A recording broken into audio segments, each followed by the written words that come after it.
just toss you over to Yanka because she's talking food, and that's very, very important. Yep, the president of the Redman Association might not be flying the flag in the panorama as a flag man, but these two young ladies are definitely doing it overseas. We say good morning and welcome, well, back to Natasha DeBoog, rather, the chef who is looking to open a new restaurant that we're going to find out about, along with Rachel Nima, both representing for the red, white, and black in a culinary space. Good morning, ladies, and welcome to the Now.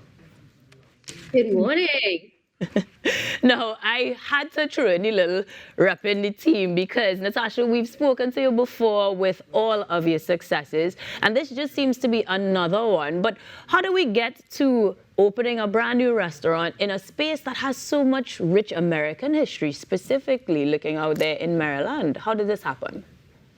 I would always say, like, why not America, right? For me, I think I flew the flag throughout Europe, throughout Africa, and India as well. So for me, I think it was crucial now coming to a space that influenced us so much in the Caribbean, and me bringing it here to influence America, what it is we really have in a fine dining point of view. All right. Now, we know that you're going to make sure that we put in the Trinis flavor, so to speak. But specifically in terms of being in Annapolis, it's a location that is well known for like its seafood and, you know, fresh catch kind of situation. How are you going to merge those two distinctions or similarities, depending on how you look at it?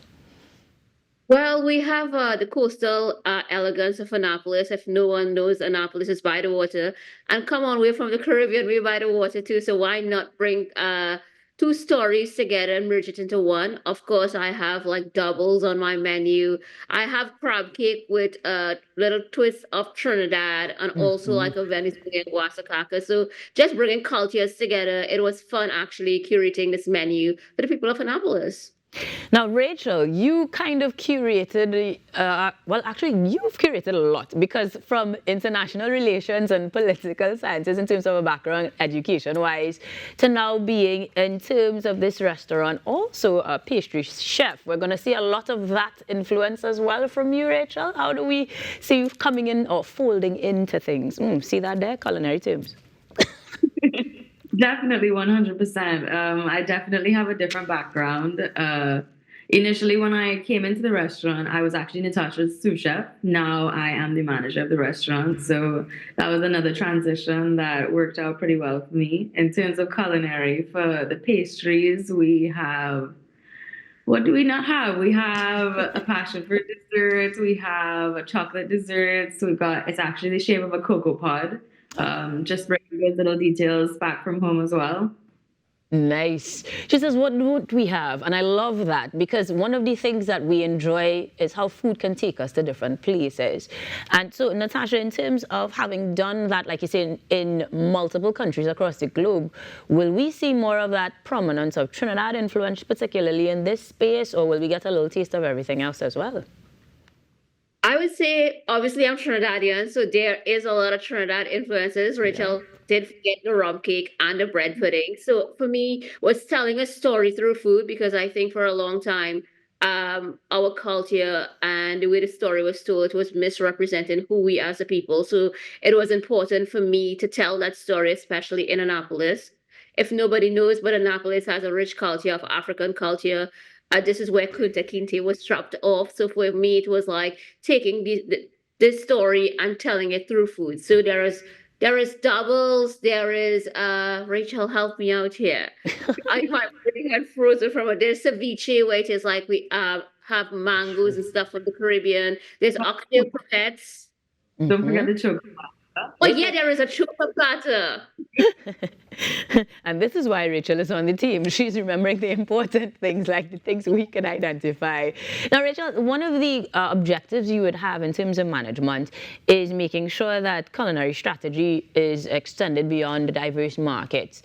And I'm wondering, for anybody looking at the endeavor of a food business abroad, what does that look like? What can we look forward to beyond the opening and the growth in terms of customer intake? What will be next for these sort of endeavors with a Trini twist? What would be next? Tash, can you help me answer that? So we tag team, right? So of course it's training our staff. Yeah. And it's like so much fun training our staff because we always have like a word of the day to kind of like incorporate them in their culture. So it's like, okay, what's bacchanal? What's liming? You know, sometimes they kind of use the word in the wrong context to Oh boy. tell us of the restaurant, yeah, we liming. And it's like, no, we're not liming. We're like, and a lot of them, you know, adapted to it. It was like, no, I am now Trinidadian. So I think it's like training them into our culture as well while learning their culture. But as again in storytelling, just bringing it together as one. Now, Yeah. this particular location, this is called Rum House. How much rum we talking, Ollie? Because we have a rum cake for sure, but how much rum we talking? All of our cocktails are carefully curated around rum. All of them. Down to, Caribbean. down to our old fashioned, actually. It's all rum. All rum. There is rum flights, there is mojito Monday, there is rum cake. We have, instead of a vodka rosé sauce, we have a rum rosé sauce. So we have used rum throughout the menu. But of course, our rum cake have our very own Angostura. And we had to put that stamp on the map that people just know who we are. And a good way we can get to like sell our restaurants as well is like through our bitter. A lot of people, if they don't know, everybody know Angostura better. So it's like, yeah, that little dot, that's where we're from. So I yeah. love it. Well, ladies, in terms of the endeavor, it sounds delicious. But when we talk about opening and inaugural things, what can we look forward to at that opening, first and foremost? Rachel, you want to go ahead and answer that? Can you repeat the question for a sec, please? Thank you. Just in terms of that official welcome to Rum House, what would it be like? How would you describe it to persons who are heading to your doors? For our actual grand opening, which is on Saturday, we've got a full red carpet event. So we've invited the governor to come. We have a congresswoman coming. It's definitely something that's going to be very auspicious. I'm definitely looking forward to that. We've got a few of our menu items that's going to be around. We have a few special cocktails from our menu as well. So it's definitely an event that I'm looking forward to. Tosh? We're serving doubles for sure. The Trinidad Day. We're having chow as well. We have a panelist that's coming. We have a DJ from Trinidad that's coming.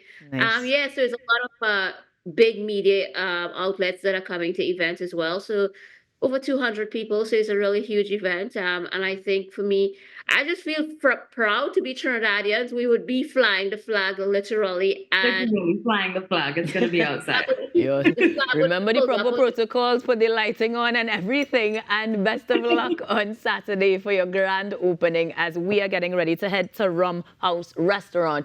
Trini ladies doing their thing, and you will send me some food via WhatsApp. Best of luck, ladies, and thanks for joining us this morning on The Now.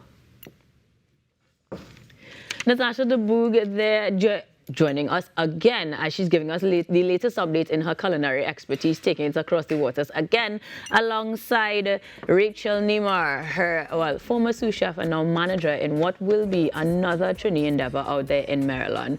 For now, guys, we've got birthdays after the break, so let's take that break and be right back. On all the biggest